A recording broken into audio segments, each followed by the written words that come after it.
Hello folks, Guy here again. Welcome to my home on this very beautiful, windy summer afternoon. The name of this video is called the Guy Folklore Jesus.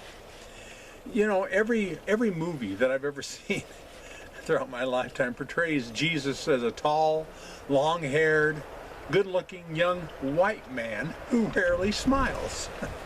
Do you recall that?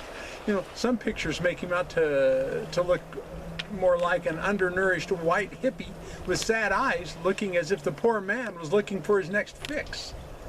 The evangelicals, though, however, they've come up with a more of a modern look. Even though erroneously still white, at least this new guy looks like he knows how to swing a hammer. You know, his longer hair has been stylishly been somewhat cropped, so now he looks more like a short bearded rugged mountain man wearing a big smile and a bathrobe. You know, these kinds of images that have been displayed on big screens and on the walls of many churches and homes, they're all based on someone's idea of what Jesus should look like, obviously. Most of us know that none of it is real. And we shouldn't take these images, you know, too seriously at all. Yet the images that are far worse are the fake images in our minds. Okay, and that's what this video is all about. You know, we take them very seriously and consider them more real than a physical photo that's looking right back at us. Okay? In other words, we're willing to view something tangible as fake and view something imaginary as real. You know, we've got to be the weirdest species ever created. And this is where folklore enters onto the scene, okay? Unfortunately, history, culture, practicality, along with common sense, just simply flies right out the window when it comes to folklore. Here's a folklore. The baby Jesus never cried. I kid you not, I've heard that from people. How about this one, the folklore? Baby Jesus never crapped his nappy. You see, it's a nasty thing to have poopy diapers, apparently. And we know that anything nasty's got to be sin. I know I'm reaching on that one. I realize that. But there's people who believe that way. I kid you not. Folklore. Jesus healed small animals when he was a child. I heard that one in the youth group back in the day. Okay? Folklore. Jesus had 12 disciples. Anyway, no. According to Luke, he had around 70 disciples. However, Jesus did only have 12 apostles. Folklore. Jesus had a conversation with invisible spiritual enemies in the graveyard instead of healing a man of mental illnesses, plural, like a legion of illnesses. Folklore. Jesus had a conversation with a pagan Latin-invented devil in the wilderness versus it being a story depicting a battle he was having with the desires of his flesh, with the needs of his flesh. Okay? Folklore. Jesus was a pagan sacrifice. Excuse me. To appease God. Versus allowing himself to be murdered, slaughtered, sacrificed by men, which resulted in love proclaiming, "I have already forgiven you before the foundations of the earth was ever laid." Folklore. Jesus warned of hell more than anyone else. No, the real Jesus warned of a practical, judicial outcome when referring to Gehenna more than anyone else. Further folklore would include believing that Jesus would use the English word hell that came from Latin pagan mythology while teaching Jews who didn't believe in an underworld. You know, to the average Jew, traditionally, it was all about life. A namesake, a tomb, a grave for the body, which was called Sheol, awaiting a resurrection. And finally, continuing a life in the millennial kingdom. And it's not about heaven or hell. I'm just telling you what I've read, okay? Because everything I've ever read about ancient Judaism makes this abundantly clear. Yet, folklore says that Jesus used the word Hades instead of hell. Can you believe that? So rather than using the word hell that came from Latin paganism, we're expected to believe that Jesus used the word Hades that came from Greek paganism instead. How convenient, huh? You know, because both of them depicting an underworld existence that Jesus never spoke of and the Jews didn't believe in. Okay? So putting aside that part, that history and culture of the ancient Jew, why is the word Hades so important to people? So much so that they don't even care how much it causes others to stumble. And that's the part that bugs me. That's not love, folks. So how does the word Hades do that? How does the word Hades cause people to stumble? Does a belief in hell cause people to stumble? Okay? And how they can trust in God's love?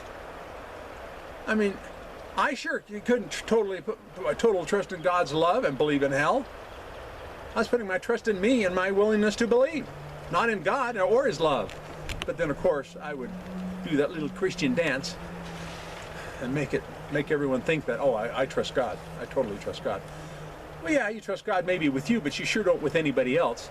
I don't know how many times I've heard it said from other Christians, hey, at least I know I'm not going to hell, but I can't speak for you. Yuck, yuck, yuck, yuck. And they would say that jokingly, you know. Anyway, where was I? Okay. The point is, Hades and hell mean the exact same thing to most people. So you get it? Understand why Hades is a stumbling block? All right. Folklore. Jesus was perfect in every way. Whew. Did I step on some toes on that one?